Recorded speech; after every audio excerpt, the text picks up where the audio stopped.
कि मैंने 18 बार सत्यार्थ प्रकाश को पढ़ा, और जब भी मैं बार बार पढ़ता था, जैसे समुद्र में डुबकी लगाने वाले को बार बार नई नई मोतियों की खोज होती है, ठीक उसी प्रकार से मुझे नया ज्ञान विज्ञान प्राप्त होता रहा। मैं अपनी सारी संपत्ति को बेच करके भी इस सत्यार्थ प्रकाश को लूंगा। ऐसा हवाला गुरुदत्त विद्यार्थी जी ने दिया।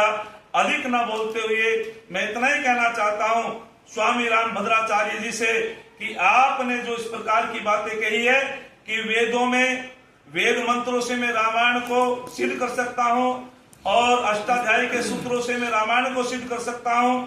अरे, व्याकरण को पढ़ने वाला व्यक्ति और इतिहास को पढ़ने वाला व्यक्ति इस प्रकार की बातें नहीं कह सकता, क्योंकि मर्यादा पुरुषोत्तम राम को 9 लाख वर्ष हुए लगभग, और ये सृष्टि के आदि के हैं वेद, और योगेश्वर कृष्ण जी को 5200 वर्ष हुए लगभग, ये सृष्टि के आदि के हैं वेद। अर्थात वेद में कोई इतिहास नहीं है, वेदों में किसी राजा रानी की कहानी नहीं है, वेद में तो सृष्टि का वर्णन है, पदार्थों का वर्णन है। 1,96,53,125 वर्ष हो चुके हैं वेदों को। मर्यादा पुरुषोत्तम रामचंद्र जी को 9 लाख वर्ष हुए हैं, और योगेश्वर कृष्ण जी को 5200 वर्ष हुए हैं। तो उनको तो ये भी पता नहीं तुम क्या कह रहे हैं। वेद तो हमारे सृष्टि के आदि के ज्ञान है, परमात्मा का ज्ञान है, तो हम सबको। और उन्होंने कहा कि राम शब्द वेदों में आया। अरे, जो व्याकरण को नहीं जानता, एक मंत्र आता ईसा वास्यम इदम सर्वम, तो इन्होंने ईसाई लोगों ने क्या कहना शुरू कर दिया कि वेदों में तो ईसा का नाम है।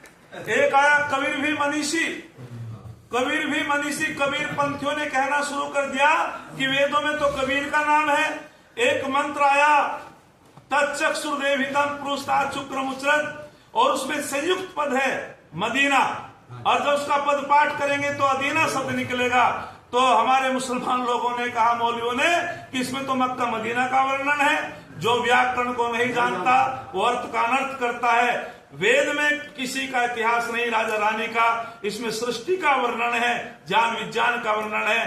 तो मैं सभी आर्य बंधुओं के ओर से और हमारे जनपद मुजफ्फरनगर के यशस्वी प्रधान आचार्य सत्येंद्र पाल आर्य जी की ओर से, रामदेव शास्त्री जी की ओर से, सभी की ओर से मैं ये निवेदन करना चाहता हूं। स्वामी जी का मैं सम्मान करता हूं कि आप सन्यासी हैं रामभद्राचार्य जी, लेकिन इस प्रकार की टीका टिप्पणी करोगे तो हम शास्त्रार्थ के लिए तैयार हैं और आपको जवाब देने के लिए तैयार हैं। स्वामी दयानंद एक ऋषि नहीं महर्षि थे। इन्हीं शब्दों के साथ मैं अपनी वाणी को विरमित करता हूं। इति ओम।